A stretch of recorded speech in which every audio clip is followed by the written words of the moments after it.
I thought our guys they were locked in from start to finish. We have 3 different areas that we talk about: our system defensively, game plan adjustments, and then individual tendencies. I thought we were good tonight in all 3 categories.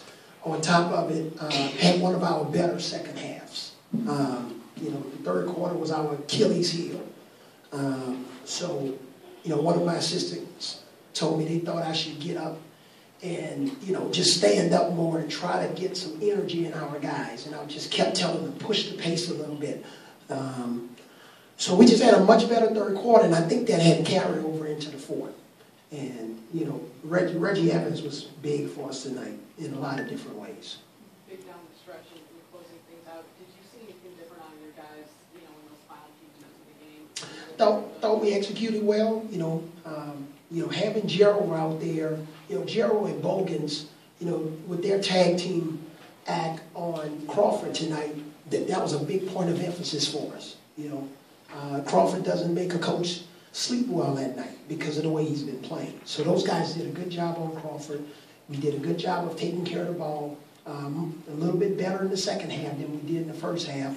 And, you know, when you got Gerald and Bogans and those guys out there guarding guys on the perimeter and Darren, you know, all really good defenders. Have you seen, Brooks been aggressive offensively all year, but have you seen him with even more of a mentality to get to the bucket rather than at times just settling for his jumper? Yeah, but you know what I think the thing is, I've been encouraging him to take the ball to the basket aggressively. But, I give him 1 or 2 times to shoot his jump shot, you know, especially the bank shot. We've been working on that on the right side. And like I told him, you know, when you miss a jump shot, you know, it's okay. You don't put your head down, you know. A lot of times when other big guys miss jump shots, they just miss it. But when he misses a jump shot, then he, you know, should get inside. But he's a skilled big man.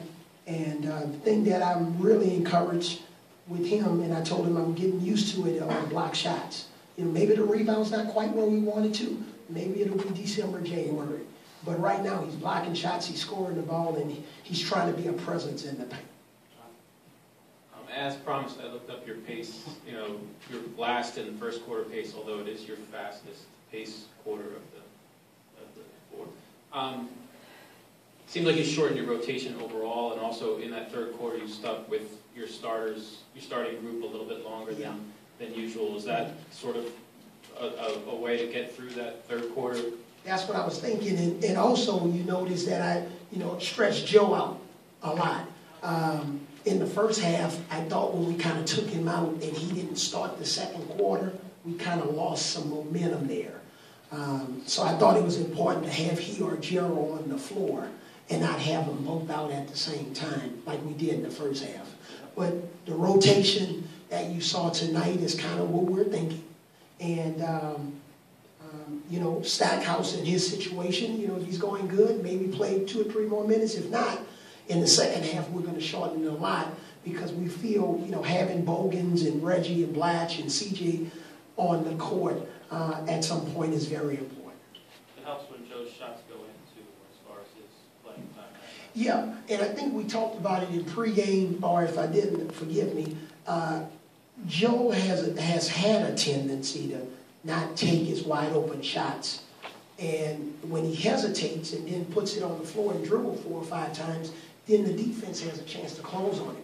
So we talked about that, and I thought he did a good job tonight of when he was wide open, just take it. Told him we believe in his shot. And then when he wasn't, thought he did a good job of trying to use his big body to get in the paint and make something happen. Coach, with Brook Lopez blocking shots, what has enabled him to do that this year?